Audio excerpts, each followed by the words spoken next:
Live from New York City, it's the Gary Null Show. And now, your host, Gary Null.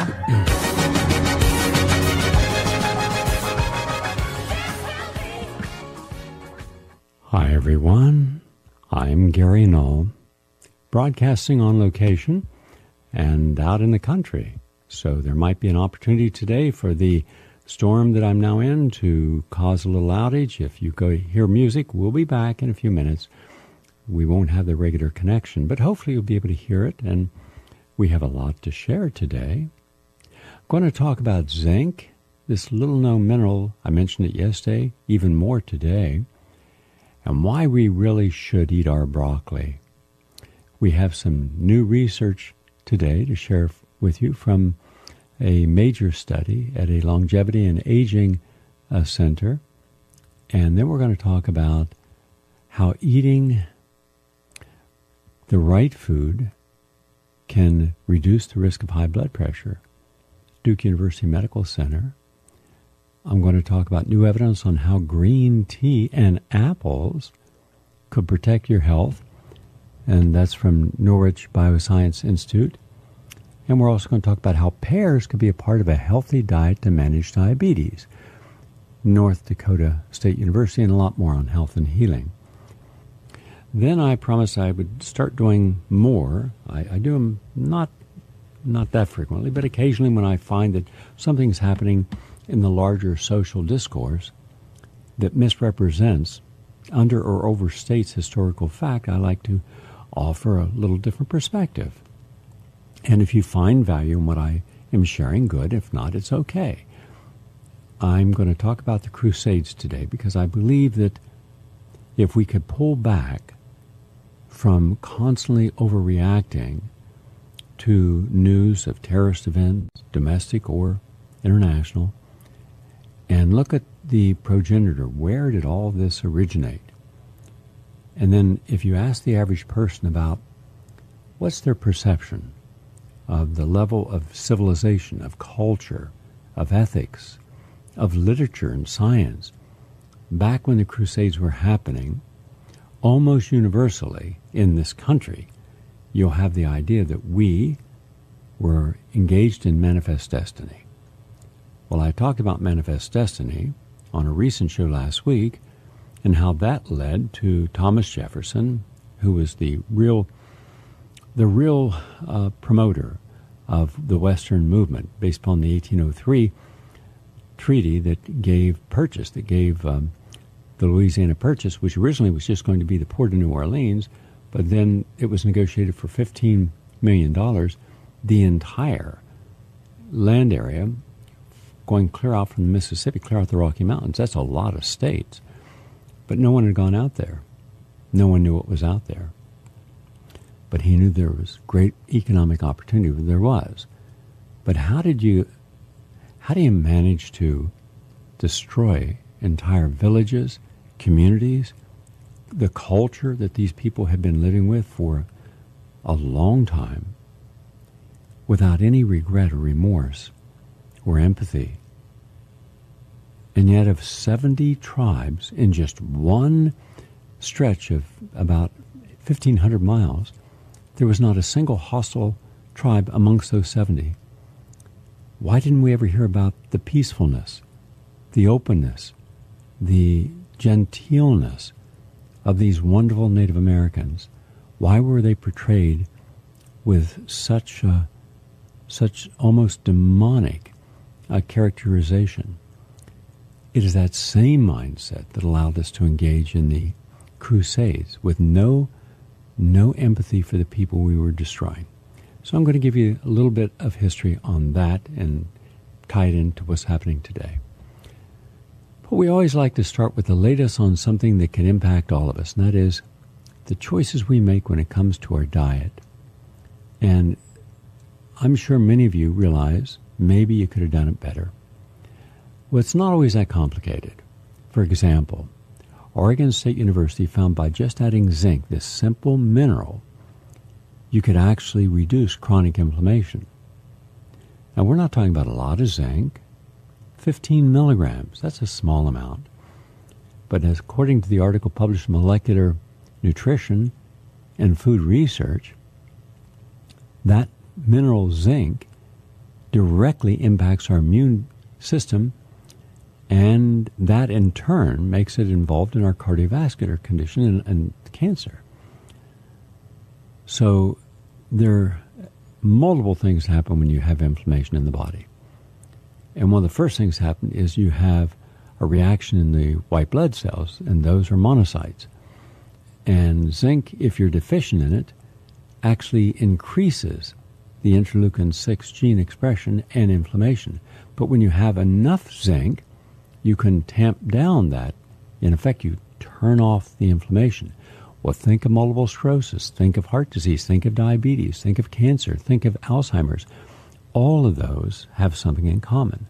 Underlying the biochemistry in the cell is inflammatory oxidative stress. So this one nutrient can make a difference.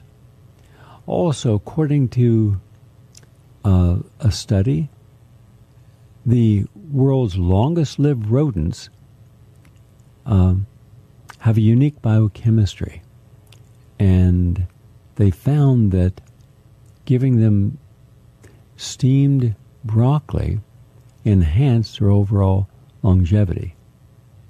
This is at the Bar-Shot Institute for Longevity and Aging at the Health Science Center. And so broccoli was very important. But they're suggesting here that heating the broccoli, like in steaming it or stir-frying it, actually allows a greater utilization of its nutrients. And this was also presented at the Proceedings of the National Academy of Sciences. So the takeaway message is simple. We need broccoli. We need broccoli sprouts. Broccoli is not eaten by most Americans, but it should be. You can stir fry it if you really want to make it tasty. Steam it for about 3 minutes so it's not hard crunchy. It's mildly crunchy. Then saute it with coconut oil and shallots, shiitake mushrooms, and garlic. And then that's a delicious little side dish. Or you could stir that into a baked potato, or you can stir it into brown rice or quinoa. It makes a big difference. Duke University Medical Center, published in the American Journal of Hypertension. This was the first study ever that showed a direct link between eating meals away from home and high blood pressure. High blood pressure is also known as hypertension, and it's the main risk factor for cardiovascular disease. In hypertension, it's a silent killer. You don't know you have it. And what happens is there's a greater force of blood pushing up against the walls of the blood vessels. And the harder the heart has to pump, which can lead to heart failure or heart attack. So people with high blood pressure or hypertension are also at an increased risk for kidney failure, aneurysms, and stroke. How big a problem is it? 2 million children in the United States. 70 million adults. 70 million. Wow, that's about 1/5 the entire population suffer from hypertension. Why? Because we eat so much of our food outside of our home, and these are just high in empty calories, saturated fat, and salt. And these are the eating behaviors that are linked to high blood pressure. So this is a study that found that 27% of all students had pre-hypertension. 49% of male participants and 9% of female participants had pre-hypertension. And they found that 38% of students ate more than 12 meals a week. That's 2 meals a day away from home. Now there's 2 movements going on right now in the United States, and we didn't originate them. They originated in Europe. One was slow food, the whole idea that you should take your time in preparing food and eating it, turning off the television and the telephones and just putting on some nice music and If you have the opportunity to enjoy a meal with a friend or partner or family member, great. But if not, still give yourself that same ambiance. And then the other is that when you're out selecting food, take that extra effort. Go to the farmer's market. Get out and see the freshest locally grown produce. Now, everything doesn't have to be certified organic. In fact, in many cases, that's not an accurate way of understanding the health of food. What you want to do is speak with the farmer. Do you use sprays? Now, a person could say, yes. What do you spray? Well, I spray garlic and ginger. And that keeps certain worms and aphids and away from my plants, insects away.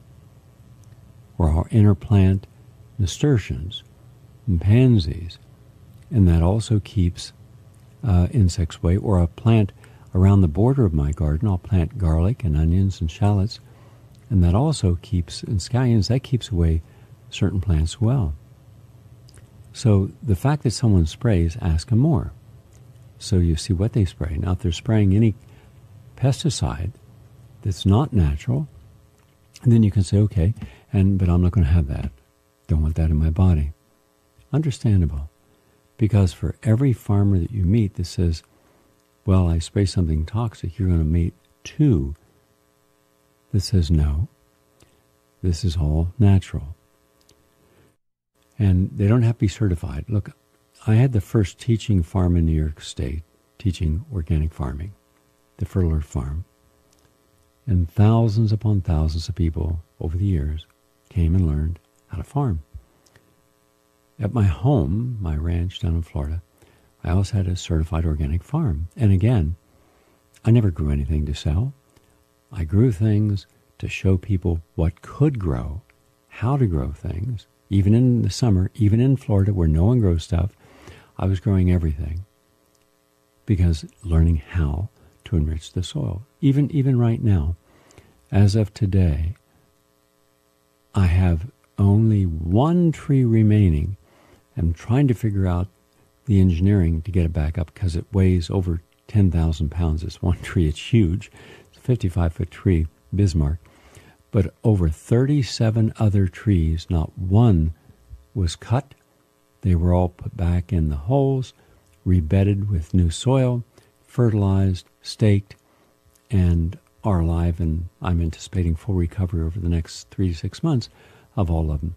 I didn't see another person driving up and down the streets who's willing to do this. I'm sure many would have if they knew it was possible that a tree that's completely out of a hole, you put it back in. How do you do that?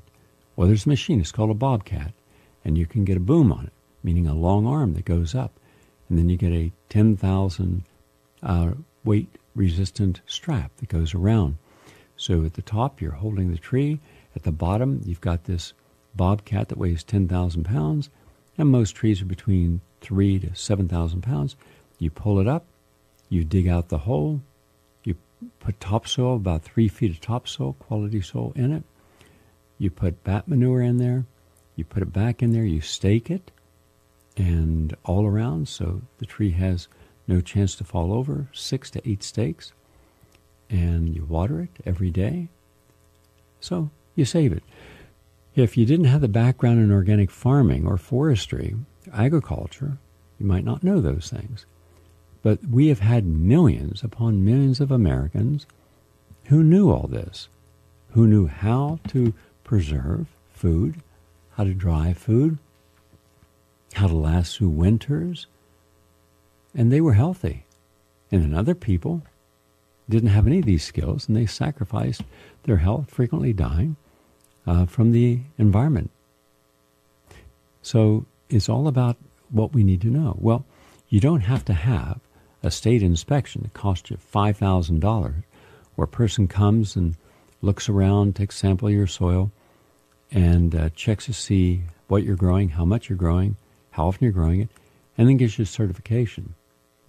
You don't need a certification in order to grow things organically and to go to farmer's market. You just put a sign up and says, this produce was grown without any artificial sprays or fertilizers, or nitrogen-based fertilizer as well.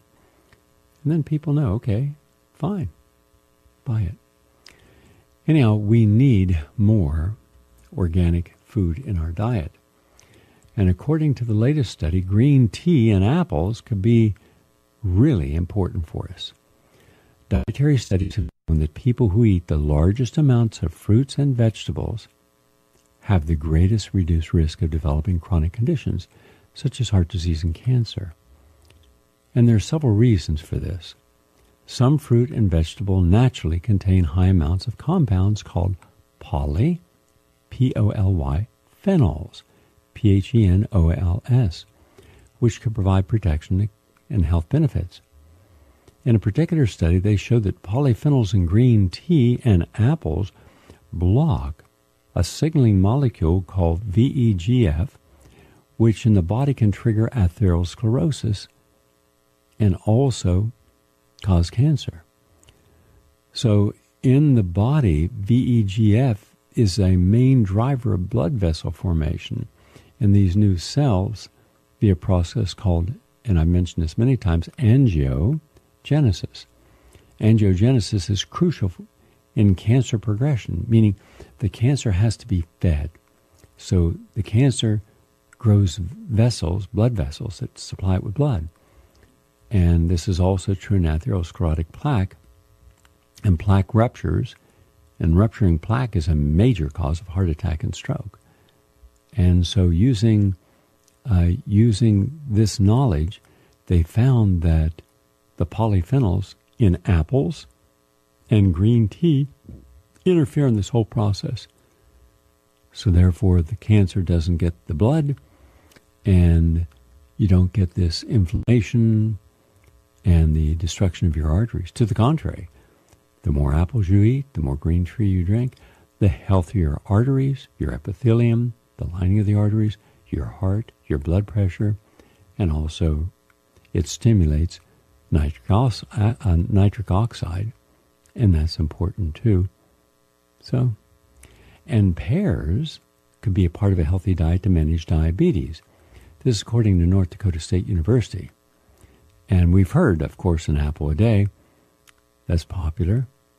One new study suggests that pears, as a part of a healthy diet, could play a role in helping to manage type 2 diabetes and diabetes-induced hypertension.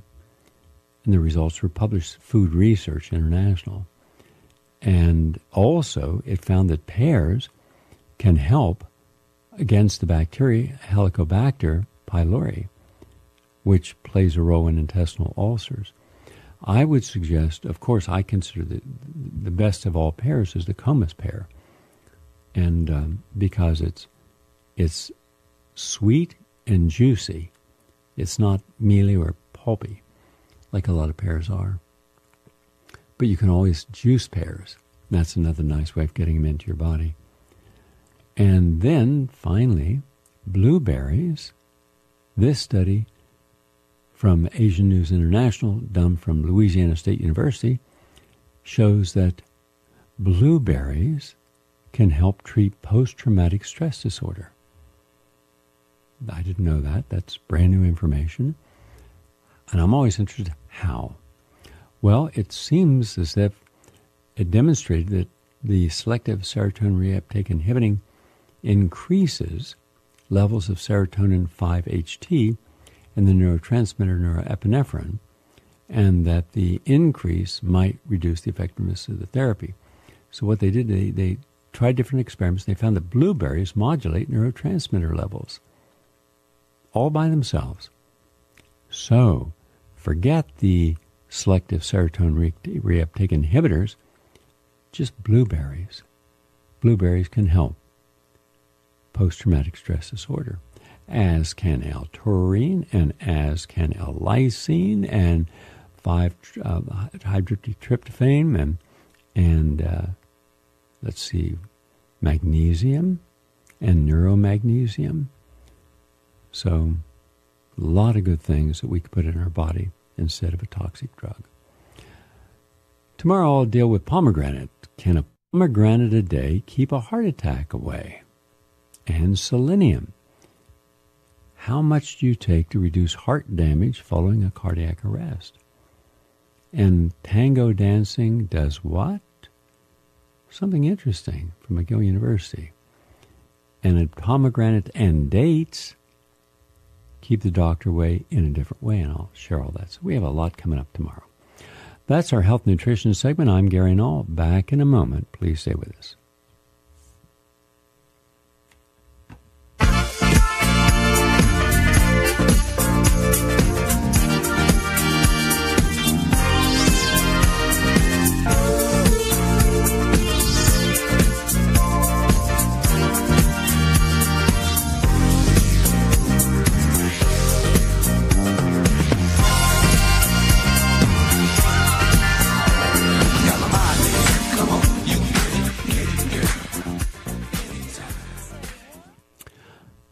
We like to take on the issues that can give us a moment to pause, something to think about, try to get a different perspective on things. Too often we are in contempt of patience and having an opportunity to share quality time looking at something from a perspective we might not otherwise pay attention to. Well, that's what we do here. We give ourselves that time. And I do what's called a classroom on the air, meaning I'll take an issue.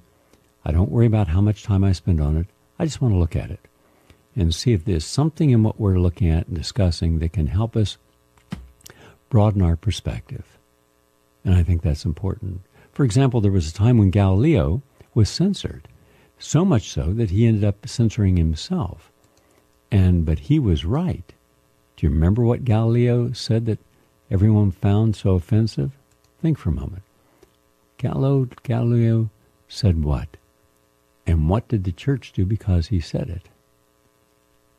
So just think for a moment, and you realize from Galileo and before and on till today, you could have the right information, sharing that information, improving it, and you can be attacked for sharing honest, accurate information.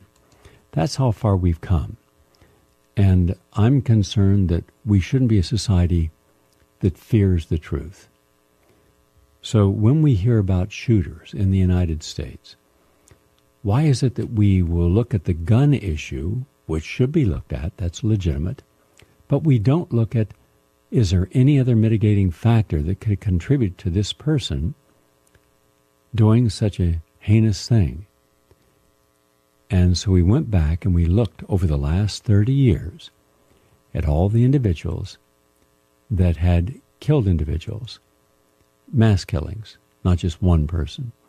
And we found that over 95% of these people all had something in common. They all were on psychiatric medications of different types. And some of them were on multiple psychiatric medications. Well, we happened to have gone out to Colorado, and we interviewed all the people we could on Columbine. And all of them had something to say. They said that they were very disappointed that what was presented about them in the movie Bullet Columbine wasn't what they really felt. They felt that they had been misrepresented. It was the drugs that the teenagers were on that caused this to happen, because before they were on the drugs, they were normal kids. That's what everyone said. They were normal until they got on the drugs. Well, why wasn't the media willing to discuss this? So I did the drugging of our children.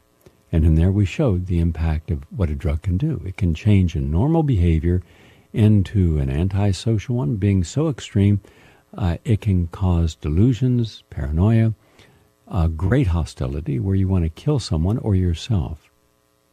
And yet, not once has anyone in the mainstream media taken the time to look to see what role could the drugs have played. Now, we have that same phenomenon of denying the truth and self-censorship when it came to the subject of suicide. We have more American soldiers who've died from their own hand than all of the Americans who died in Iraq and Afghanistan combined. Now, that's a terrible legacy, but it's true. about 22 to 24 every 24 hours. Well, think of it in a different way. Seeing 59 or 60, whatever the ultimate number is, dead, that's terrible. No one deserves to die like that. And yet, in the same week that happened, just do the math. You had 22 people per day, and yet at the end of the week, hundreds of Americans, 3 to 4 times the amount that were killed, died by putting generally a gun in their mouth, blowing their brains out, and not a single article, not an editorial, not a comment, not a demonstration, not a hearing, nothing. But even if there were hearings, the scientists who would come forward from the National Institutes of Mental Health and those who would be selected by the head of the committee would all be pro-Big Pharma. And they would all say that what these people needed was more therapy. But they were all on drugs to begin with. So are you saying that these people needed more of the drug that could have caused them to kill themselves in the first place? There won't be any honest discussion. By the way, this is what you call selective censorship, and it was Galileo who was arrested for spreading supposed lies that the Earth orbits the sun. Because everyone knew, of course, back then that the sun orbited the Earth. The Earth didn't move. And today we have no less atrocities. Why didn't we even mention in the media that as terrible as that carnage was and is, the largest mass shooting in U.S. history happened December 20th, 1890, when 297 Sioux Indians were massacred. And these were peaceful people. There was no reason to kill them. And no one was spared, men, women, and children. Why would they do that to these people? Because they could, and because they believed through manifest destiny that they even had a right to do that. Now, that is the danger when you believe that you are motivated by a higher being, that all is forgiven because you're engaged in divine intervention. Why don't you take a look at the facts behind some of the worst mass shootings or mass killings in American history? Just look back. This shouldn't surprise people. What's surprising people is that it looks random, and this was not done by race, But in point of fact, of the people killed in the attack, put it in perspective. A single gunman, supposedly, stormed a Orlando nightclub, killed 49 people, wounding 53 others. Supposedly a single gunman. We don't know for sure, because I'm hearing word from people there might have been other gunmen. 59 killed and counting. And someone called it the deadliest killing spree in American history. Far from it. A little history now. First off, take a look back. And if you're asking when was the last killing of a lot of Caucasians, you're going to have a hard time finding that answer. But if you look at the 19th century of what was happening, you had the Sandy Creek Massacre in 1864. You had 675 soldiers who went to a campsite in Colorado and they opened fire. They killed 165 Cheyenne and Arapaho tribe members. When the bodies were later counted, more than 50% of those who were killed were women and children. You had a Cheyenne chief. His name was Black Kettle, and he was there to try to stop this by asking with a white flag that they were not armed, they were there to surrender. And he survived the massacre. He was later killed by George Armstrong Custer. You had the Clear Lake Massacre in 1850, and U.S. Cavalry attacked a Pomo Indian tribe. They lived on a little tiny island in what is Lake County, California. 60 men and women and children were killed. And why? Because the soldiers had been told that these Indians allegedly had killed 2 white settlers. It turns out, based upon an investigation, that there was no proof that they did it, but there was proof that Indians were enslaved and brutalized and starved by these 2 people. You had the Wounded Knee Massacre in 1890. The U.S. Army troops near Wounded Knee Creek in South Dakota killed the Lakota Chief Bigfoot, and more than 150 men, women, and children were killed. But there are many others. Mountain Meadow Massacre in 1857, and 120 people killed. Rock Springs Massacre, 1885. There's a group of white men and women.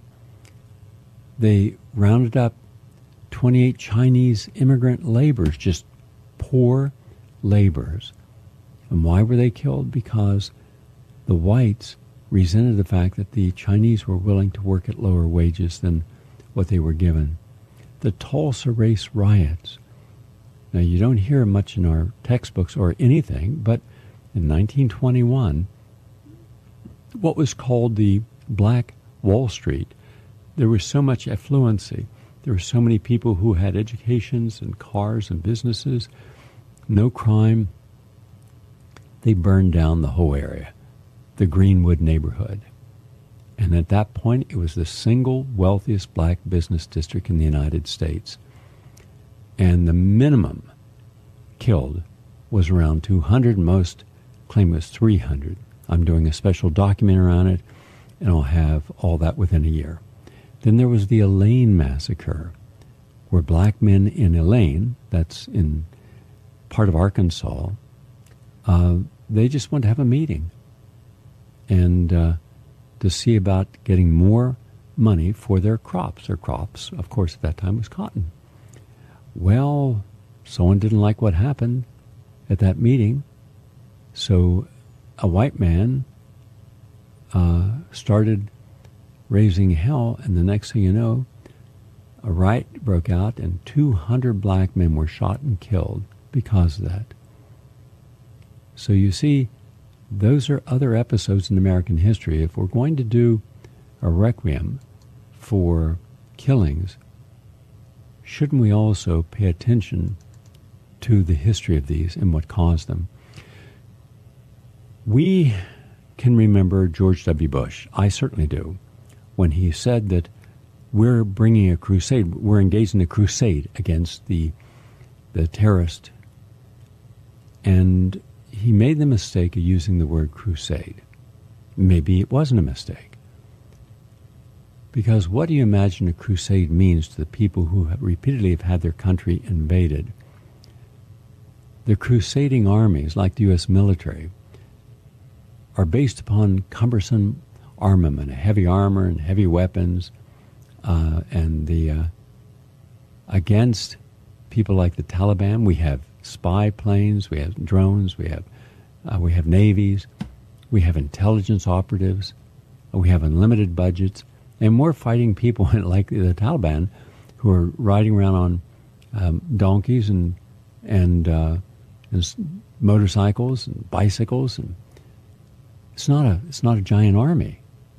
And we spend all this human resources and killed so many people, innocent civilians. It's estimated you kill 20 civilians for every enemy combatant. And so we still didn't change anything. Well, like many crusaders, you end up with people who say, why did you do this to us? Why? What did we do in our culture, in our language, in our towns, under our control? Why did you feel that you could not accept us and you had to change it? So one lesson from the Crusades concerns war as a motivation for unity against an invader. Don't think that all these countries around the world, including in the Middle East, were all friendly, all cooperated, and all were able to coexist peacefully. Rarely is that a case. If you ask the average American, the Crusades are ancient history. They don't know about them. They know the word. They know that some, white knights went off to fight heathens, and that's about the extent of it. And again, the Bush administration was very much crazed, almost as much as they felt were the religious fanatics such as bin Laden, in the rightness of their deeds. The Middle East was heavily divided between the Turks or the Seljuks or the Saracens and various Arab tribes and different caliphs in conflict with each other. Arab successes and the eventual rise of the great Muslim warrior and leader Saladin was due to the need for Arabs to unite to fight the Crusaders. That meant that Iranians, Arabs, Turks, Kurds, Egyptians all became united. That didn't mean that they believed in each other. It didn't mean that they were going to coexist. It meant that in this moment, at this time, we all join together or we all die separately. World War I saw a unique person, T.E. Lawrence. They called him Lawrence of Arabia, or Larry of Arabia, and that caused something similar with the uniting of the feuding Arab tribes against the Ottoman Turks. In fact, Afghanistan and Iraq invasions gave fuel to the rise of ISIS and other radical terrorist organizations that are multi-ethnic, albeit they're Muslim. So when you think of Muslim, do you realize how many divisions there are within the Muslim overarching religious belief? Many. And while we tend to associate the Crusades with the Christian military expansion into the Holy Lands to take Jerusalem and Palestine away from the Muslims, there are in fact many Crusades, not just one. But they all had something in common. They were all spearheaded by the Church of Rome. Today you would call it Washington, D.C., and the Washington Consensus, the neocons, the globalists, the multinationalists. They're the ones who are, in effect, using the idea of regime change and bringing democracy, peace, and freedom to these countries. And look, we certainly brought peace and freedom and democracy and a higher standard of living and better quality of life to people now living in Libya, right? Wrong. Syria, right? Wrong. Honduras, Paraguay, right? Wrong. I can name 69 countries the United States over the last 100 years intervened in, all in the same way. And always we were looked upon as crusaders. We were doing something for a greater good. It's never been for the greater good. Go back to the Spanish Crusade, 1114, or the Baltic Crusades from 1147 to 1410, or go back to even the English Crusades, 1215, and another one in 1263, or the Anti-Turkish Crusades in 1332 to 1571, or the Anti-Ottoman Crusades, 1366 to 1699, or the Bohemian Crusades, that would be Bosnia and Serbia, 1420, or the North African Crusades, like the Moroccan and Libyan ones, and also parts of Algeria in 1499, 1568. And what are these really? They're all one thing: forms of Christian globalization, meaning spreading the church's dominance over the nations by military means. And by the way, it was also true in the Old West. It was true in the first expeditions to the new continent, South America, Central America, and North America. In came the Jesuits, in came the missionaries wanting to bring to these heathens, these savages, redemption through religious conversion. And we were doing the same thing in the Crusades. Well, today, the U.S. globalization is the spread of the U.S. military around the planet for the benefit of mega-corporate interests, meaning oil, geopolitical strategy, and other resources. And then you spread the religion of free market capitalism. So the Crusades were the first European colonizers of foreign lands. Later there was Britain, into India and other countries, France, Germany, the Netherlands, Spain, into Africa, South America. Well, today Israel is perceived as a foreign colonizer by Arabs.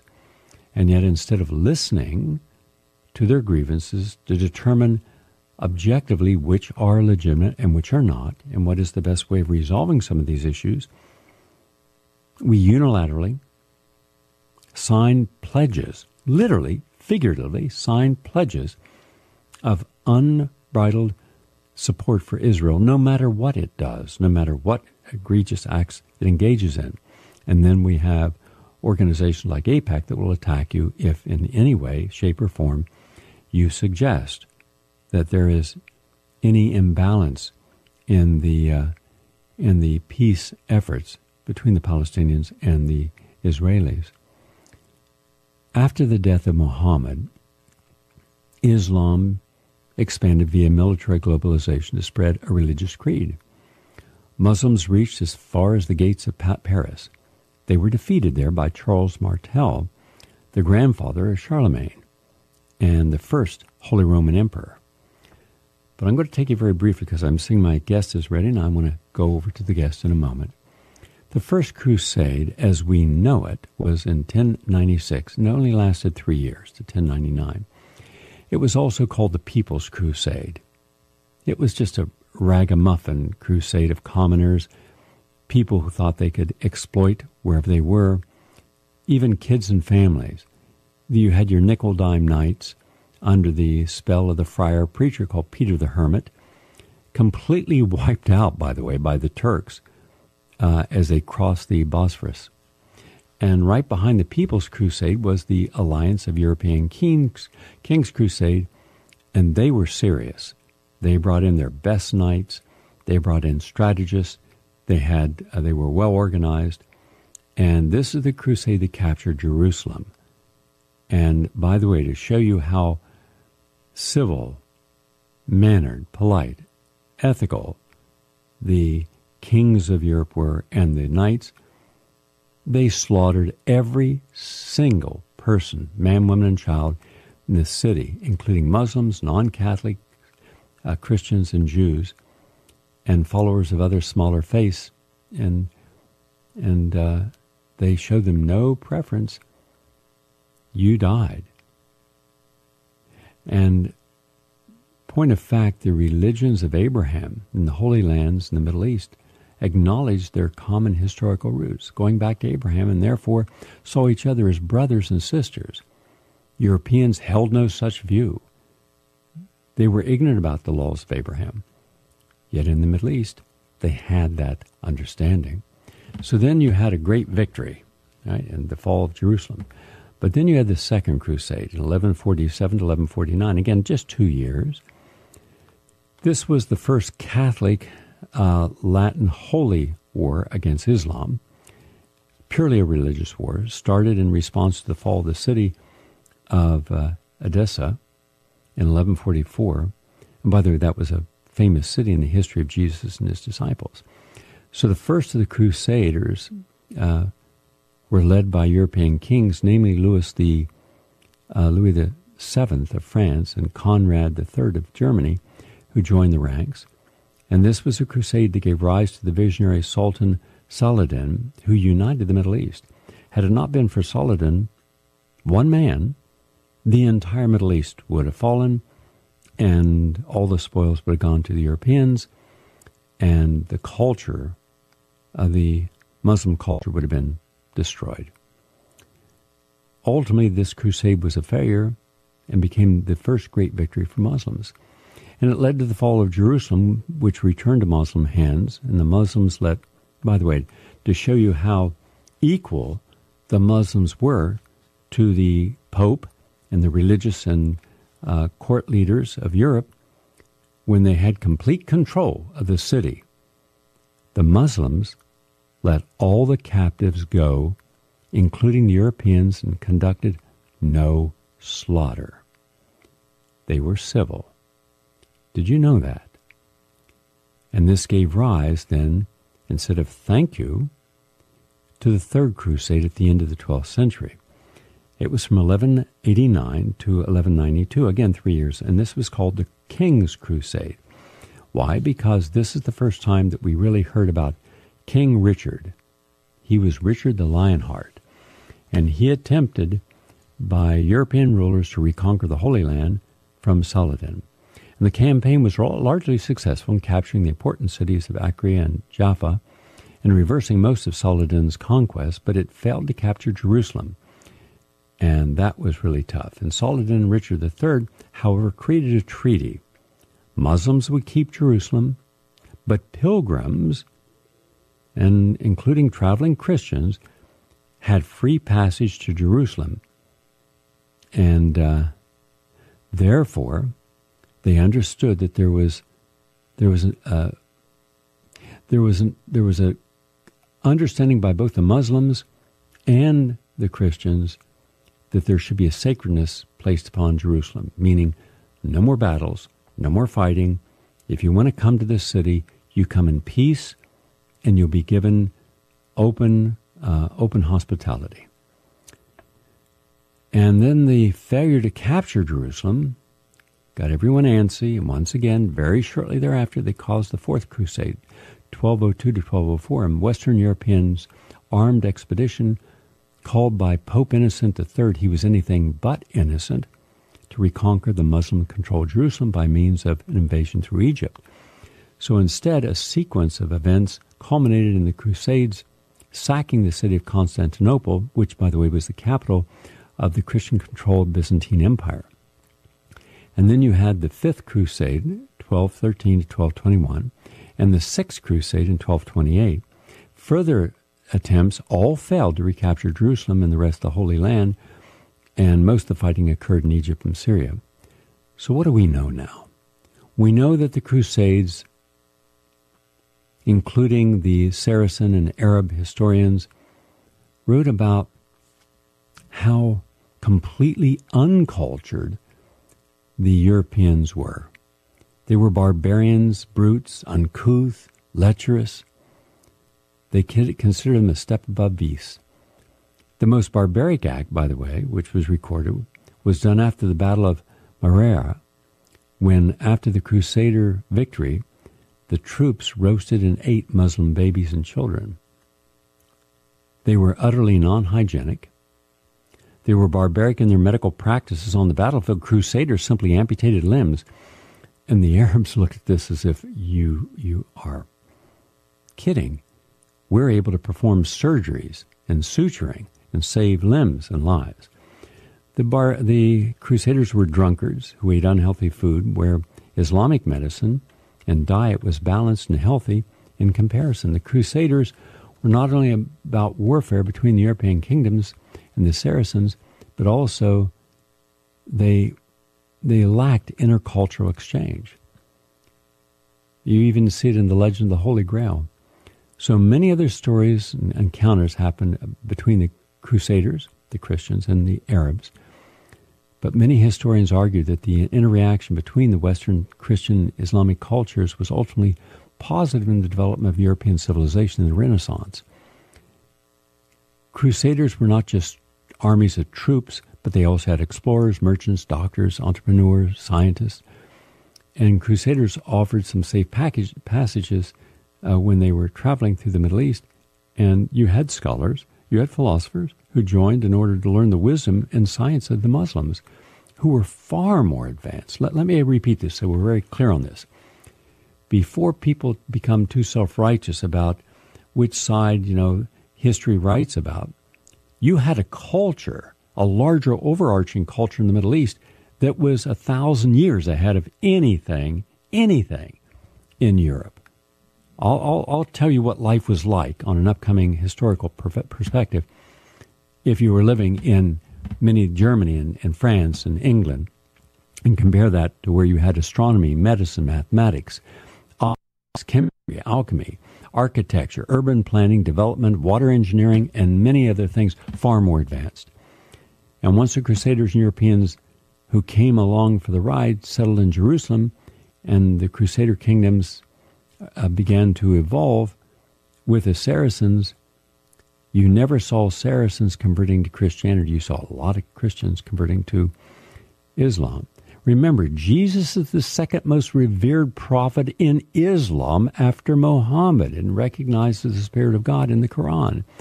Isa Ruh Allah. Let me end this segment, since we only have about 5 or 6 minutes left. No society, no one group was all right or all wrong. They had combinations of constructive and destructive elements. It depended upon who was in control. I've said in some of my recent lectures that I've discovered a at least for me, an insight that helps me understand why good people allow bad things to be done in their name, or once a person's in power, how hard it is to remove that person, even when what they're doing goes against the common good. This is as true in Muslim societies as it is in Christian societies. Not every pope, not every person avowing Christian beliefs would look upon someone from another culture, another religion, as a heathen or beneath respect. But I believe that the dominant energy, meaning the single strongest energy, collapses under it all other competing beliefs and ideologies. It's one of those basic rules that you cannot have two energies with equal intensity sharing the same space at the same time. One will always prevail. So a lot goes into determining what prevails. And more often than not, it is the use of power, the use of fear, the use of real or perceived threats. So as long as we're told, get along, go along, don't stand out, don't threaten, don't change, don't challenge, you'll be rewarded. And how many times have people compromised on what they knew was a higher truth or higher value just to survive? It was no different at that time as well. So look at the Muslim cultures at that time in the Middle East. Before there were great libraries in Europe, you had great libraries in colleges, and they were ones that were open. They taught world cultures from Europe to China to India. They acknowledged the wisdom that was found in all cultures and civilizations, completely unlike medieval Europe that was based upon pure superstition. The Arab agricultural revolution was the most unique in the world. Irrigation technology in the deserts to support large populations. They were the first to create processes such as sublimation and reduction and distillation in chemistry, originally an alchemical process. They designed the first water clock in Toledo, the development of trigonometry in astrological calculations of fixed stars and moving planets. They also used algebra, and they were the first to use algebra as a recreational and educational activity, which was founded by an 8th century intellect, Al-Khwarizmi. They also invented the decimal fractions. They were the first to have accurate determinations of the solar year done in 860.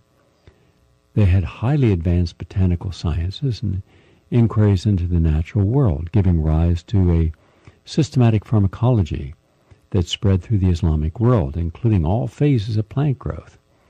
In fact, there's a very famous 6-volume encyclopedia on the medicinal use of plants from the 11th century, from Dinawaris. They also were highly advanced in medical systems with many volumes of treatises that took the best of world medical practices from Greece, from Rome, from China and India and Persia. They were first to study toxicology and identify why certain metals such as copper and arsenic and mercury were poisonous, and that was in the 10th century. They had a complete and separate discipline in surgery. They also understood hygiene, the science of optics, and the treatise on eye care and correction of vision based on laws of fraction. Sometimes we call it Snell's law, and that was in the 800s. And it didn't get into the West until the 17th century. This was also based upon Muslims' fascination and studies of the phenomena of light and how light.